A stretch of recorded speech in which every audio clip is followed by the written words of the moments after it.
ठीक है सर, एक नया मेंबर, इतना सीनियर मेंबर नया बनाए सो सरकार के खिलाफ आवाज उठाए तो वो ये मांगा कि 10 साल पिछले sir please please please please please please please please give me no no no no mister please mister Akbaruddin Owaisi no no no इस देश का राष्ट्रपति माइनॉरिटी को हमने बनाया है, आपने नहीं बनाया। आप नहीं बनाया।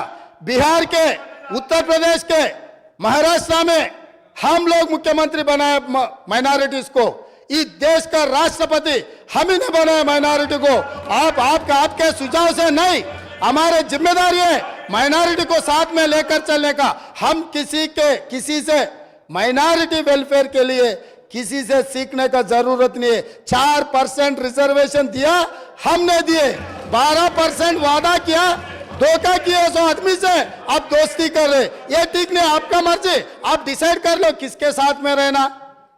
मोदी के साथ में रहना, मोदी को मदद करने वाले के साथ में रहना, न्यूट्रल रहना, सेक्युलर रहना, आपका मर्जी है, आपका मर्जी। आपका मर्जी को हम कुछ नहीं बोल सकते। मगर कांग्रेस के ऊपर जब इल्जाम लगाने के लिए कोशिश कर रहा है, सोच कर इल्जाम करो, क्योंकि अब हम लोग స్పీకర్ సార్ నేను ఒకటే మాట చెప్పదలుచుకున్నా, వాళ్ళ ఇష్టం, వాళ్ళు స్వతంత్రమైన రాజకీయ పార్టీ, వాళ్ళు ఎవరితోనైనా పొత్తులు పెట్టుకోవచ్చు, వాళ్ళు ఎక్కడైనా పోటీ చేయొచ్చు। వాళ్ళు పొత్తులు పెట్టుకునేదాన్ని, పోటీ చేసేదాన్ని कांग्रेस ఎప్పుడు వ్యతిరేకించదు। चुनाव नहीं लड़ा, वही नवीन यादव इंडिपेंडेंट चुनाव लड़े तो पार्टी से बर्खास्त कर दिए। अभी 2023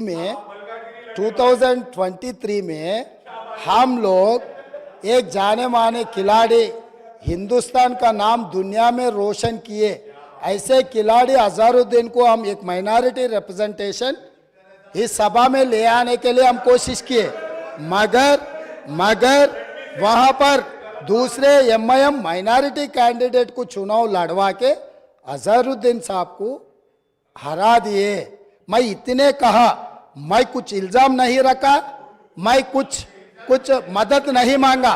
जो फैक्ट्स एंड फिगर से मैं इस सभा और नेता के सामने, क्योंकि अध्यक्ष असदुद्दीन ओवैसी साहब अध्यक्ष ने फाइनल फैसला करते, तो इसीलिए मेरा दोस्त से मेरा गुजारिश है, जब हम लोग कोशिश कर रहे हैं माइनॉरिटी रिप्रेजेंटेशन इस हाउस में लाने के लिए, तब अब आप ये अजहरुद्दीन को हरा दिए।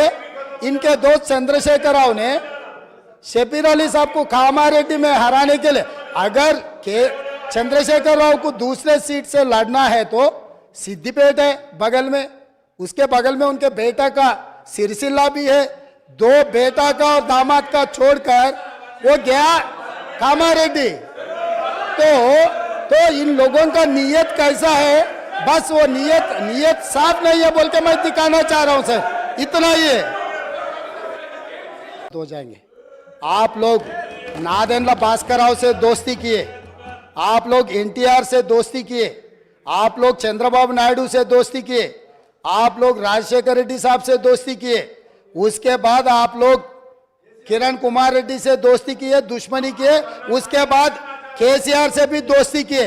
नादेंद्र भास्कर राव से लेकर जिस दिन नादेंद्र भास्कर राव तेलुगुदेशम पार्टी को तोड़ने के लिए जब कोशिश किए, कौन साथ में थे सर? ये हिस्ट्री है। अगर अकबर साहब नहीं बोले तो हम बोल सकते, हम भी राजनीति में हैं।